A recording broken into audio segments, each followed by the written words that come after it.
सत्य कथा, पुरुषार्थ कथा, सुनो सुनो सिद्धार्थ कथा। चढ़ते सूरज सा तेजवान वो कीर्तिमान, हुंकार भरे जब कूच करे, थर थर कांपे आसमान। वो राजपुत्र वो शूरवीर, पर्वत को भेद दे उसके तीर, शांति का स्रोत करुणा की धार, निर्झर झरे मन से अपार।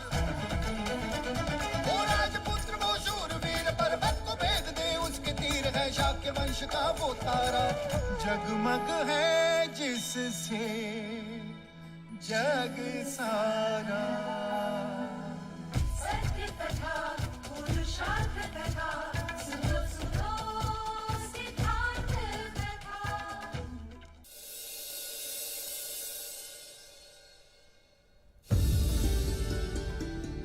ये राजा द्रोणोदन, आपने हमारा देवदाह तो देख ही लिया। अब बताइए कि क्यों शाक्यों की राजधानी मानने से उसे विरोध किया जा रहा है? किस बात में कम है हमारा देवदाह आपकी कपिलवस्तु से? भाग्य में, भाग्य की कमी। अर्थात आप हमारे देवदत्त के भाग्य को ही ले लीजिए। आयु में सिद्धार्थ से बड़ा है, शिक्षित है, शूरवीर है, परंतु भाग्य से युवराज का पद तो सिद्धार्थ को ही मिला। क्या मैं अंदर आ सकती हूँ? आओ यशोधरा, आओ। ये सारे पकवान मैंने स्वयं अपने हाथों से बनाए हैं मजले मामा। उत्तम। महाराज, आपने यशोधरा को क्षमा करके हमारे हृदय का भार हल्का कर दिया। और बताइए, महाराज शुद्धोदन के पुत्र का परीक्षा में प्रदर्शन कैसा रहा? षड्यंत्र रच के विजयी हुए हैं युवराज। वैसे परीक्षा के पश्चात उन्होंने स्वयं को पूरे कपिलवस्तु के सामने डरपोक और रणछोड़ प्रमाणित कर दिया। वो कैसे? चीते का आखिर छोड़कर जंगल से बच्चे को उठाकर ले गए। वो तो हमारा देवदत्त था जिसने चीते का सर काटकर महाराज के चरणों में अर्पण कर दिया। फिर तो ये बात शाक्य कुल में फैला देनी चाहिए कि उनका होने वाला सम्राट डरपोक है। सिद्धार्थ की जगह देवदत्त को ही सम्राट बनाया जाए, क्यों? क्षमा करें मजले मामा, पर अब अर्ध सत्य कह रहे हैं। क्या सिद्धार्थ ने एक बच्चे के प्राण नहीं बचाए? क्या सिद्धार्थ ने सारी परीक्षा प्रथम रहकर उत्तीर्ण नहीं की? आपको विश्वास नहीं होगा, परंतु सिद्धार्थ को कपिलवस्तु की प्रजा अपने हृदय में बसाती है। तारे की चमक को कोई लाख मिटाने का प्रयत्न करे, पर तारा चमकता ही है मजले मामा।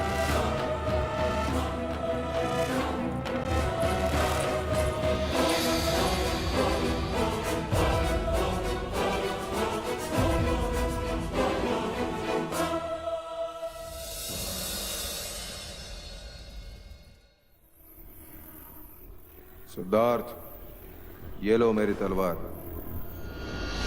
मेरी इच्छा है मैं जब भी तुम्हें देखूं एक क्षत्रिय की तरह अपने शस्त्र के साथ देखूं। इसका भार मैं नहीं उठा सकता।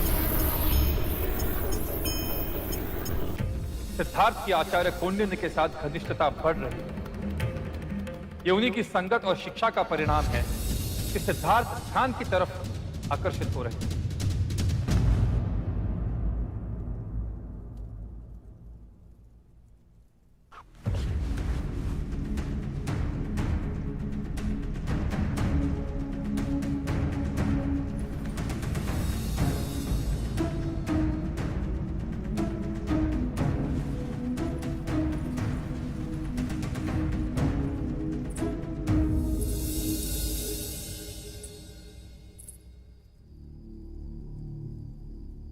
क्या हुआ देव?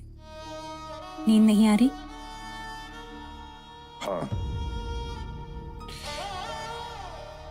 मन में इतना उद्वेग पहले कभी नहीं था देवी। मैं सिद्धार्थ को समझ नहीं पा रहा। कहीं वो ऐसा कोई कार्य न कर बैठे जिससे हमारे पूर्वजों का नाम कलंकित हो। परंतु वो अर्थहीन बातें नहीं करता। हाँ, उसकी बातें सत्य होती है, फिर भी मैं उससे अप्रसन्न रहता हूं। क्यों पता नहीं प्रजापति। क्योंकि आप चाहते हैं कि हमारा पुत्र आपके मार्ग पर चले, पर वो विलक्षण प्रतिभा है। वो अपना मार्ग स्वयं सोचता है। वो उनमें से नहीं जो आंखें मूंद कर पीछे पीछे चलते हैं। परंतु अकेले जाने पर मनुष्य भटक भी सकता है प्रजापति। बस यही भय आपके उद्वेग का कारण है। यदि असित मुनि नहीं आते और सिद्धार्थ का भविष्य नहीं बताते तो ये भय कभी नहीं होता और आपको सिद्धार्थ की सभी बातें सहज लगती। सत्य कह रही हो तुम। उसकी बातें मैं सहज स्वीकार नहीं करता। क्योंकि आप उससे बहुत स्नेह करते हैं। तो कुछ अनुचित करता हूं क्या? नहीं, पर मर्यादा से अधिक सावधानी भी कभी कभी संकट बढ़ा देती है। आइए देव।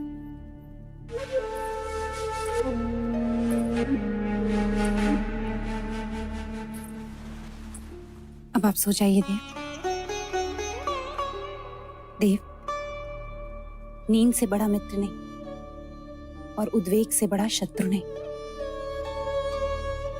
कुछ बातें ईश्वर पर भी छोड़ देनी चाहिए, वो सब ठीक करेगा। आइए।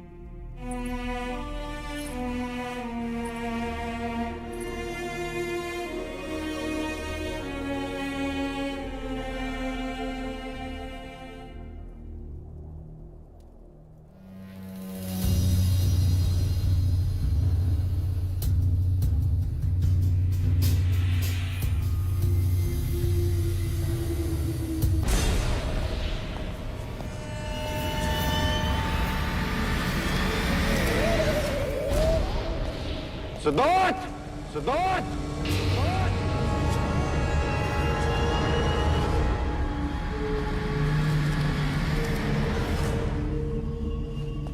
सिद्धार्थ! सिद्धार्थ! सिद्धार्थ! सिद्धार्थ! सिद्धार्थ!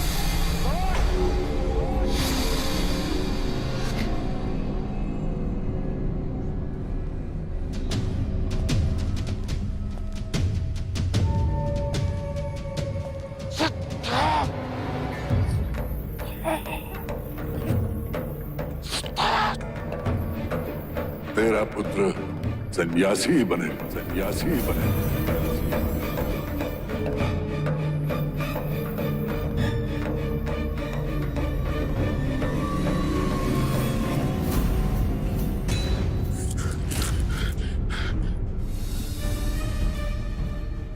देव,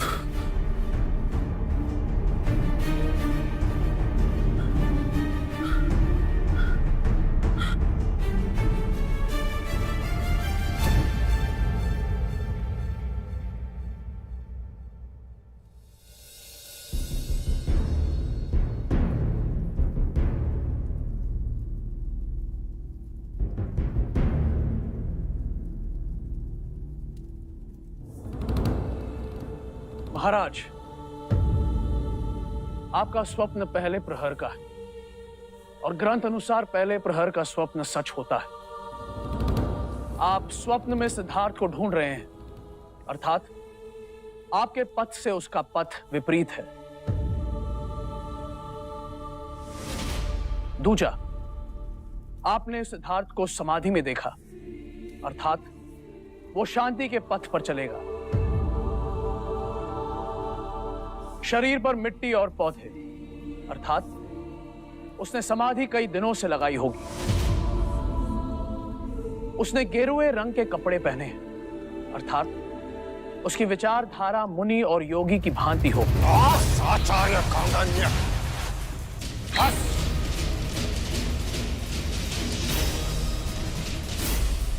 कृपया शांत हो जाइए महाराज। महाराज विचलित ना हो। पहले प्रहर के स्वप्न सत्य होते हैं, किंतु उसके एक नहीं कई संकेत होते हैं। स्वप्न का आकलन व्यक्ति विशेष पर निर्भर करता है। स्वप्न में आप उन्हें खोज रहे थे, इसका अर्थ यह है कि किसी बात पर वो आपसे कहीं आगे निकल जाएंगे। स्वप्न में आपने उन्हें समाधि में पाया, इसका अर्थ यह है कि युवराज का संकल्प दृढ़ है, जो वो ठानेंगे वो करके रहेंगे। आपने उन्हें मुनि की भांति देखा, अर्थात लोग जैसे एक मुनि को पूछते हैं, युवराज को भी वैसे ही पूछेंगे।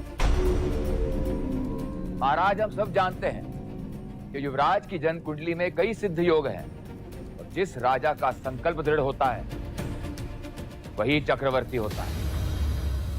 मैं आपके कथन से सहमत हूं कि स्वप्नों का आकलन व्यक्ति विशेष पर निर्भर करता है। आचार्य कौंडिन्य,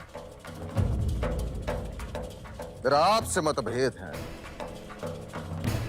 आपने सिद्धार्थ को वो ज्ञान दिया जो मैं उसे देना नहीं चाहता था। आपने सिद्धार्थ को अहिंसा, ध्यान और मृत्यु का ज्ञान दिया, वो उचित न था। कुलगुरु वाचस्पति ने सच कहा महाराज। आकलन व्यक्ति विशेष पर निर्भर करता है। जो बालक 8 वर्ष की आयु में सारे शास्त्र कंठस्थ कर लेता हो, उससे क्या छुपेगा।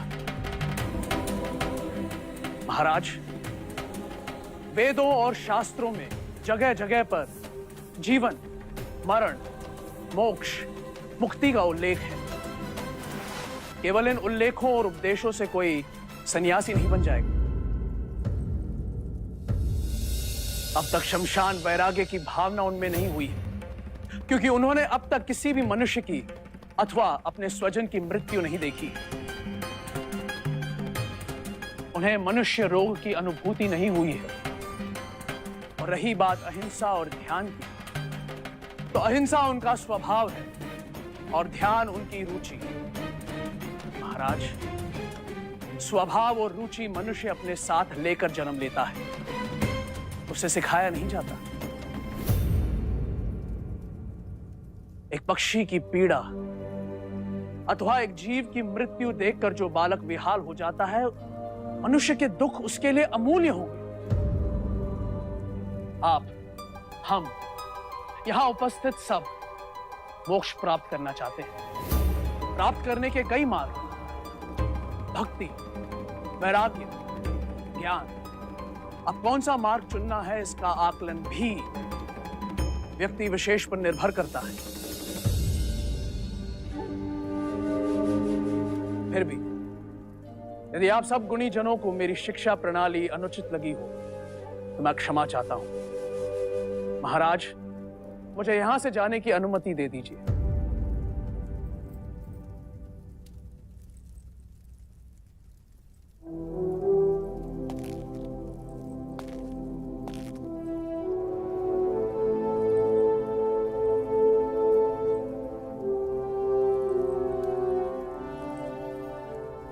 आचार्य कौंडिन्य, कृपा करके दक्षिणा स्वीकार कर।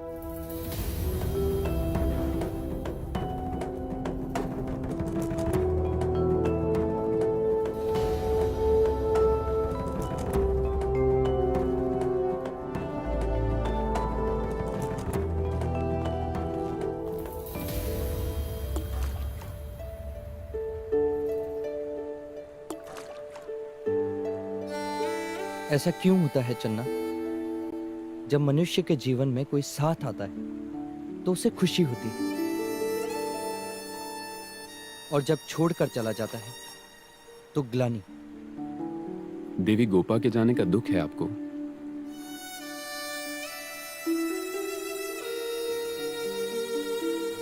हाँ, आई थी तो मन भर गया था। गई तो मानो कुछ खालीपन, जैसे आंख खुलते ही स्वप्न अदृश्य हो जाता है। अब मैं क्या कहूं युवराज, इस प्रश्न का उत्तर तो केवल आचार्य कौंडिन्य दे सकते हैं। मन के विषय में वो अधिक जानते हैं। हाँ, परंतु वो तो सवेरे से ही दरबार गए, न जाने कब लौटेंगे।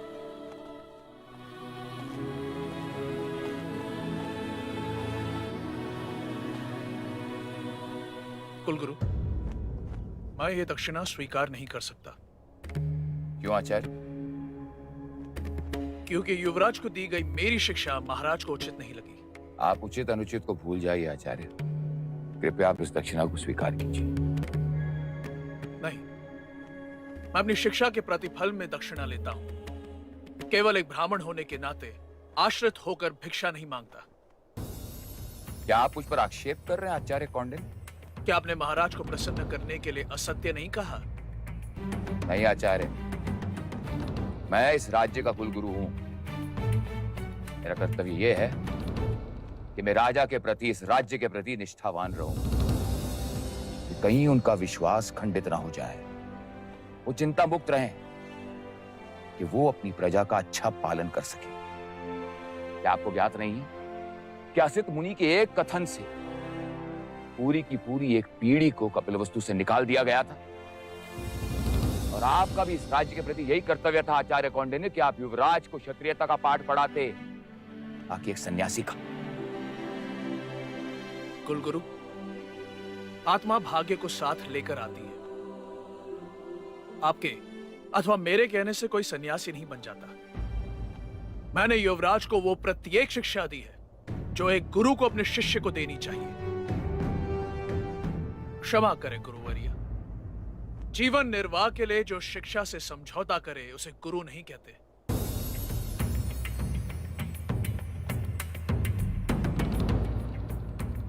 पर महर्षि वाल्मीकि और सांदीपनि की तरह मुझे भी इस बात का सदैव अभिमान रहेगा कि कुछ वर्ष मैंने आने वाले युग के युग पुरुष के सानिध्य में बिताए, और वो मेरा शिष्य था।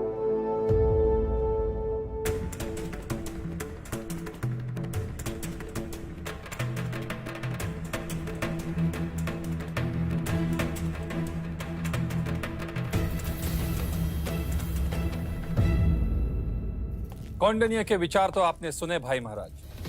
क्या अब भी आप मेरे विचार से सहमत नहीं हैं? अब हमें आचार्य कौंडिन्य के वानप्रस्थ होने की इच्छा पूर्ण करनी चाहिए। आपका क्या सुझाव है कुलगुरु वाचस्पति?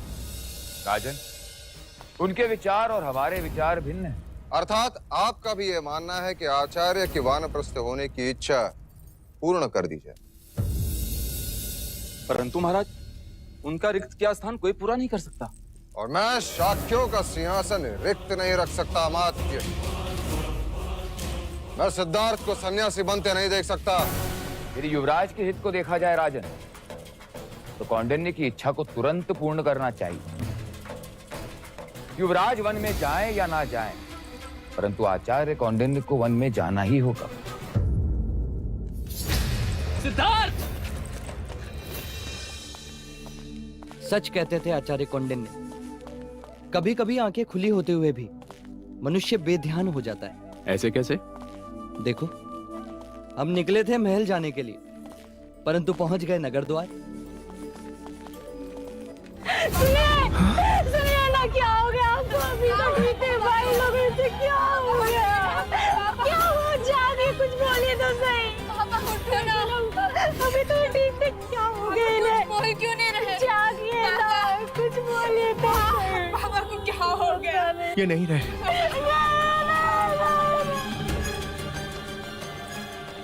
चिराग और मृत्यु का कोई भरोसा नहीं, कब द्वार पर आ जाए।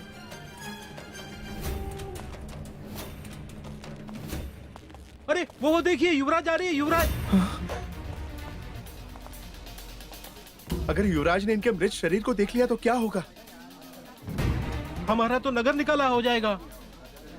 देखो, हम ऐसा बर्ताव करते हैं जैसे कि कुछ हुआ ही ना हो।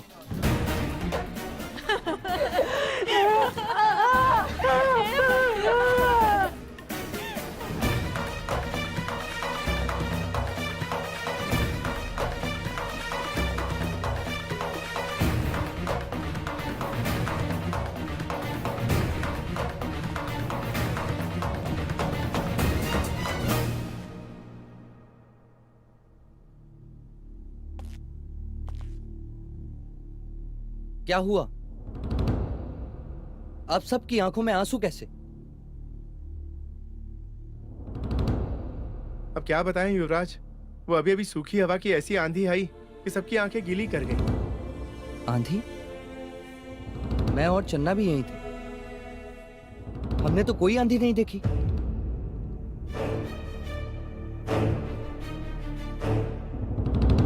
सिद्धार्थ! सिद्धार्थ!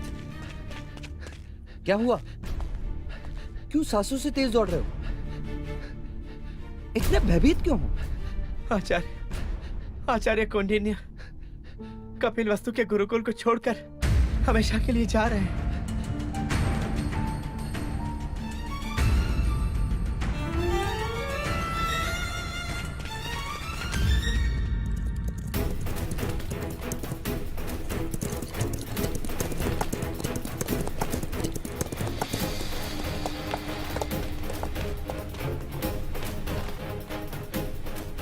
क्या ये सत्य है गुरुदेव कि आप हमें छोड़कर जा रहे हैं, वानप्रस्थ हो रहे हैं? वानप्रस्थ तो मैं 8 वर्ष पहले ही होना चाहता था सिद्धार्थ, और तुम्हारे कारण रुक गया। तो आज भी रुक जाइए ना गुरुदेव।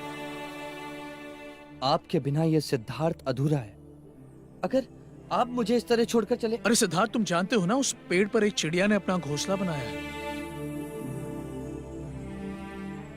जी। वही जो रोज अपने बच्चों को अपनी चोंच से खाना लाकर खिलाती है। जी गुरुदेव। आज उस चिड़िया ने अपने उन बच्चों को घोंसले से धक्का दे दिया है। क्यों? प्रश्न तो मैंने भी अपने आप से किया था, क्यों? तभी मुझे प्रकृति के भेद का पता चला। धरती पर गिरने से पहले उस चिड़िया के उन बच्चों ने अपने पंख फड़फड़ाए और देखते ही देखते वो उड़ने लगे। परंतु गुरुदेव, मुझे पंख फैलाने नहीं आते। मुझे जाना होगा सिद्धार्थ। मेरा कर्तव्य पूरा हुआ। मैंने अपना संपूर्ण ज्ञान तुम्हें दे दिया है। अब संन्यास आश्रम का समय आ गया है, और संन्यास आश्रम का मार्ग वानप्रस्थान से ही है। शास्त्रों में 4 आश्रम का ज्ञान दिया है, और हर एक आश्रम का अपना एक महत्व है। परंतु गुरुदेव, मेरी शिक्षा तो अभी अधूरी है। आपने मुझे वानप्रस्थ और संन्यास आश्रम का ज्ञान तो दिया ही नहीं। आचार्य कौंडिन्य, मेरा आपसे मतभेद है। आपने सिद्धार्थ को अहिंसा, ध्यान और मृत्यु का ज्ञान दिया, वो उचित न था। कुछ बातें समझाई नहीं जाती सिद्धार्थ, समय के साथ साथ समझ में आती है। राग, द्वेष, मोह, माया, वासनाओं के बंधनों में बंधोगे तभी उसे छोड़ने का ज्ञान होगा। जिसका अनुभव नहीं, उसकी बातें भी निरर्थक हैं। जैसे फल को पेड़ से तभी उतारा जाता है जब वो पूरी तरह पक जाए, वैसे ही वानप्रस्थ और संन्यास आश्रम का ज्ञान तुम्हें गृहस्थ आश्रम के पश्चात ही होगा। परंतु गृहस्थ आश्रम के पूर्ण होने के पश्चात मैं आपको कहां ढूंढूंगा? उस समय तुम्हें मुझे ढूंढने की आवश्यकता नहीं होगी सिद्धार्थ। तुम स्वयं ज्ञानी हो जाओगे। कदाचित मैं ही तुम्हें ढूंढते हुए आ जाऊं। ये लो, इसमें मेरा सारा ज्ञान संजोए रखा है मैंने। उचित समय आने पर इसका चिंतन करना। तुम्हारे कुछ प्रश्नों के उत्तर तुम्हें अवश्य मिल जाएंगे।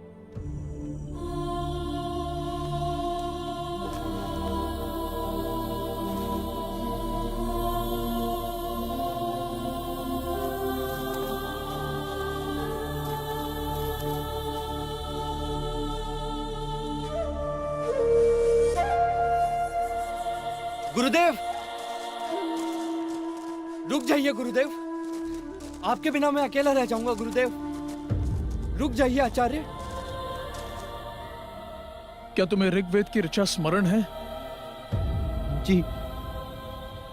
तो आंखें बंद करो और बोलो। तत् त्वम असि, सह अहम अस्मि, अहम ब्रह्मास्मि।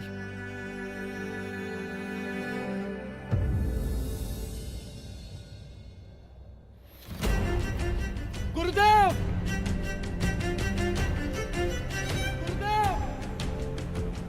जीवन किसी एक स्थान पर रुकता नहीं, जैसे नदी का पानी बहता रहता है। यदि वो एक स्थान पर रुक जाए तो दूषित हो जाता है। अपने मन को शांत करो, ध्यान में बैठकर अपने विचारों पर, अपनी भावनाओं पर संयम पाने का प्रयत्न करो। शांत मन मनुष्य के प्रत्येक समस्या का चिकित्सक होता है। तुम्हें अपने आप मुक्ति मिलेगी।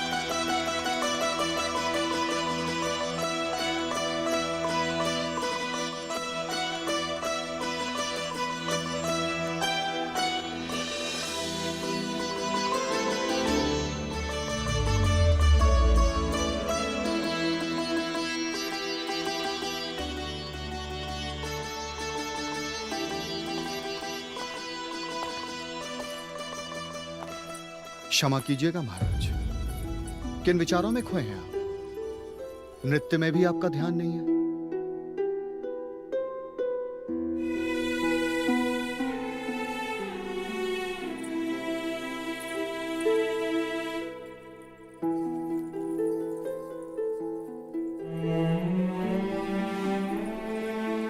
क्षमा करें, हम आपका मनोरंजन नहीं कर पा रहे हैं। कोई त्रुटि हुई हमसे? नहीं मोहिनी, आज मन चिंताग्रस्त है। किस विषय में महाराज? असित मुनि की भविष्यवाणी तुम भली भांति जानते हो उदया, और युवराज की रुचि ध्यान की ओर बढ़ती जा रही। क्षमा करें,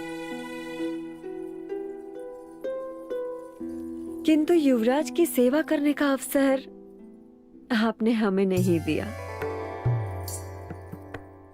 जब काम बाण चलता है ना महाराज, तो बड़े बड़े ध्यानी मुनि भी भोग की बोली बोलने लगते हैं, और युवराज ने काम का रंगीन संसार देखा ही कहाँ है।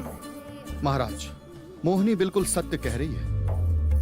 युवराज अभी तक कौंडिन्य के संपर्क में आए, इसलिए ध्यान की बातें करने लगे, और जब वो इन सुंदरियों और मोहिनी के साथ रहेंगे तो भोग विलास में रत हो जाएंगे। महाराज, काम सबको पिघलाता है।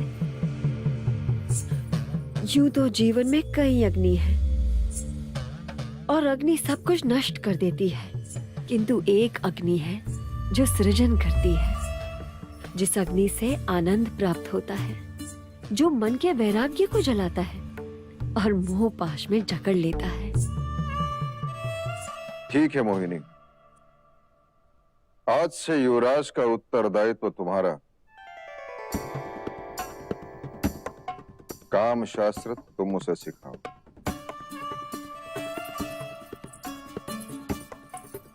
महाराज, इस काम वासना से आज तक कोई नहीं छूटा है। युवराज को काम शास्त्र का पाठ हम पढ़ाएंगे। और हाँ महाराज, शिरच्छेद कर दीजिएगा हमारा, यदि युवराज कामारूढ़ ना हो जाएं तो।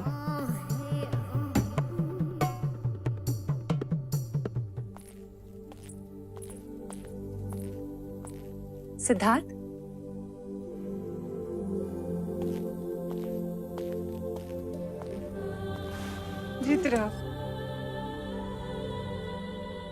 किन विचारों में डूबे?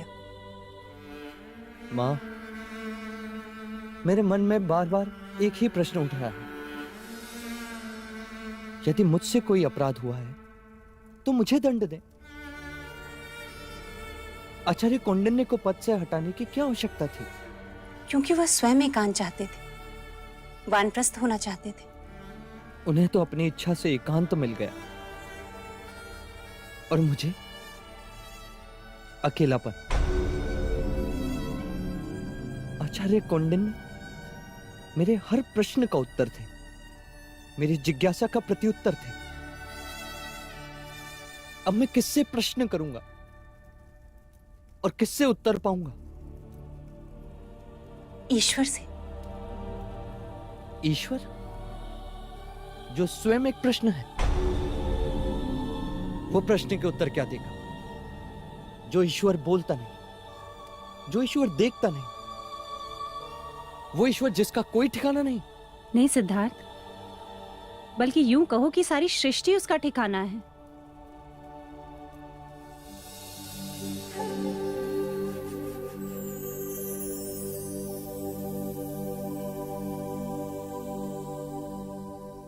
देखो,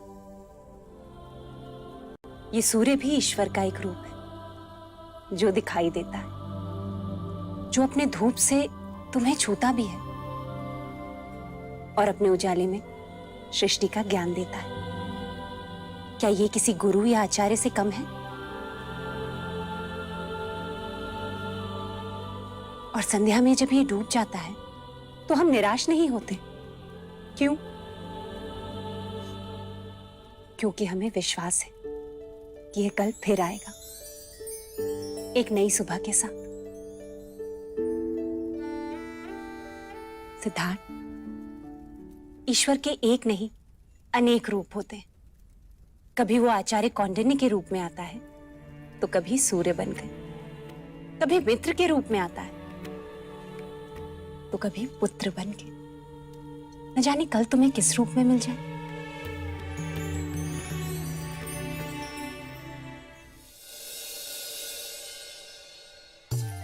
आइए महामंत्री जी, स्वागत है आपका।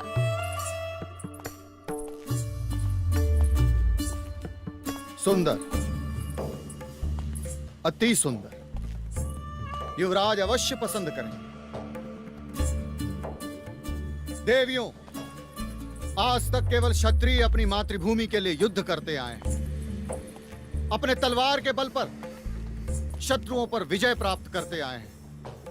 परंतु इस बार यह कार्य आप लोगों को करना है। तलवार तो हम उठा नहीं सकते, हम तो बस पलकें उठा सकते हैं। तलवार से अधिक बेधक शस्त्र हैं आपके पास।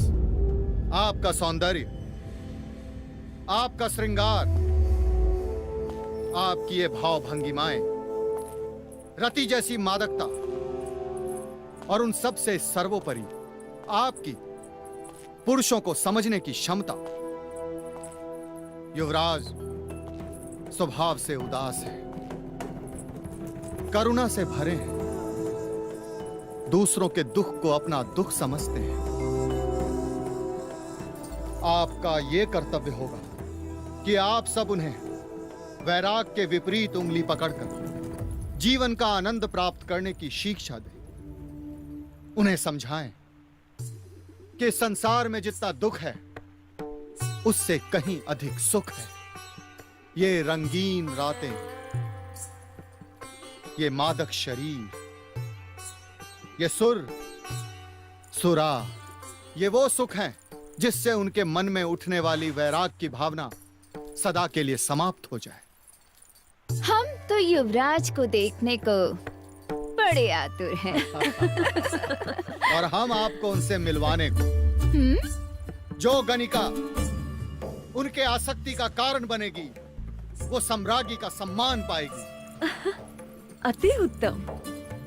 आप चिंतित ना हो महामंत्री जी। जीवन का ऐसा आनंद ना तो कभी उन्होंने सोचा होगा और ना ही कभी पाया होगा। उदासी उनकी दास होगी और आनंद उनका साथी। देखना, ये रतियां उनको काम कामदेव बना के ही छोड़ेंगे। हाँ, और हमारा आपसे वचन है महामंत्री जी, युवराज जल्द ही स्वयं को पुरुष समझने लगेंगे। उनसे उनका वैराग्य छीन लेंगे हम। दीदी, क्या हम युवराज से लड़ने जा रहे हैं? हाँ? लड़ने नहीं, हम उनसे प्रेम करने जा रहे हैं। हम युवराज को युवराज से महाराज बनाएंगे। कपिल वस्तु के लोग हमें बहुत बधाई देंगे। अर्थात युवराज यहाँ आएंगे? हाँ, युवराज यहाँ आएंगे। सच सच।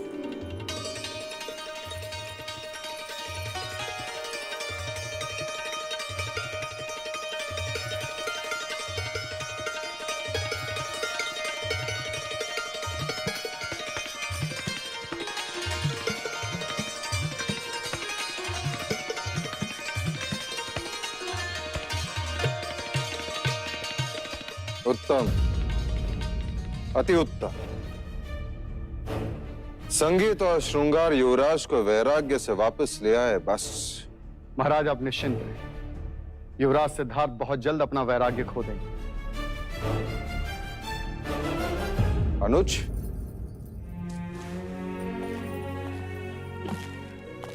प्रणाम महाराज। तुम देवदास से कब लौटे?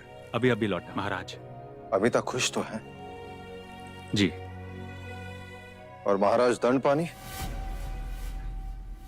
सदा की भांति बात तो मिश्रे की ही कर रहे थे, परंतु ईर्ष्या की गंध तो आ ही रही थी। आपसे और युवराज सिद्धार्थ से बड़ी ईर्ष्या करते हैं हम। महाराज, बोलो अंगद। कौशल नरेश का राजदूत आया है, महाराज से मिलने की अनुमति चाहता है। कौशल? जी महाराज। महाकौशल का राजदूत? क्यों? उसे कहो कि हम राज्यसभा में मिलेंगे। जो आज्ञा महाराज। कपिल वस्तु के शाक्य नरेश, महाराज शुद्धोदन, मैं आपको अपने पुत्र युवराज प्रसन्नजीत के राज्याभिषेक के अवसर पर श्रावस्ती पधारने का आमंत्रण देता हूं। आपकी उपस्थिति युवराज का सद्भाग्य होगा और मेरा बहुमान। मोहर कौशल नरेश, महाराज महाकौशल।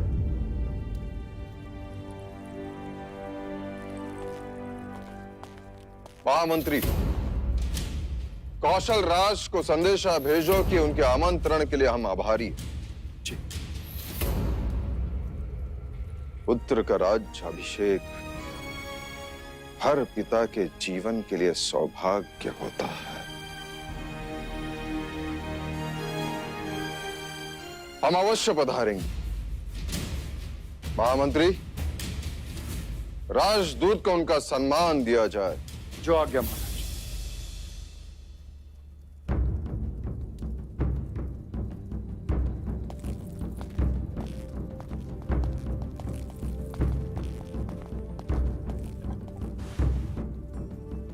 महाराज, क्या आपका कौशल राज जाना उचित होगा?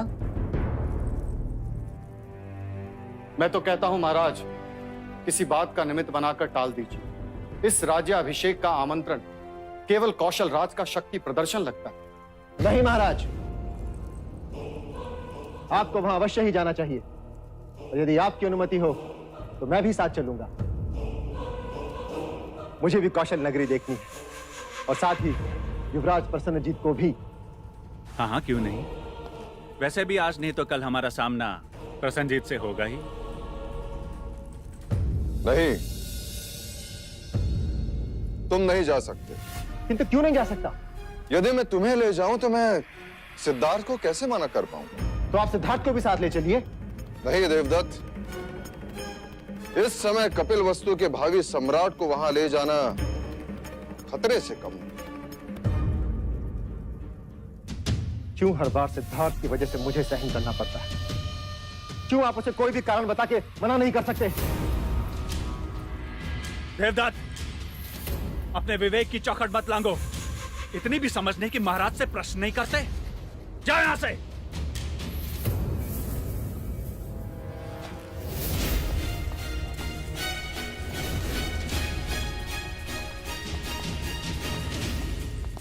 महाराज, देवदत्त की ओर से मैं क्षमा मांगता हूं। मैं उसे समझा दूंगा।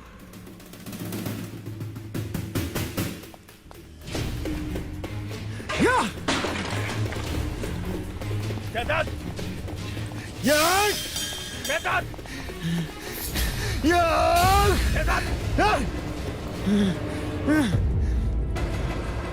क्रोध में चीजों को नष्ट करने का स्वभाव तुम्हें तुम्हारी मां से मिला है। मां से कुछ तो मिला, पिता से तो कुछ भी नहीं। देवदत्त, मेरी बात ध्यान से सुनो। आज तक वही तो करता आया हूं। शांत! और एक बात गांठ बांध लो, महाराज को निराश करने का अर्थ है अपने ही भाग्य को ठोकर मारना। सिद्धार्थ से दूर जा रहे हैं महाराज।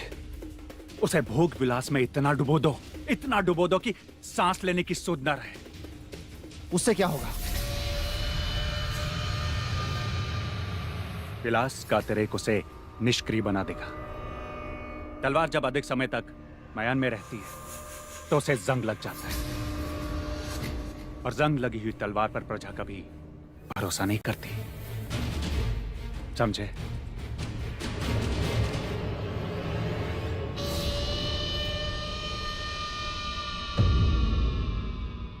सत्य कथा, पुरुषार्थ कथा, सुनो सुनो सिद्धार्थ कथा।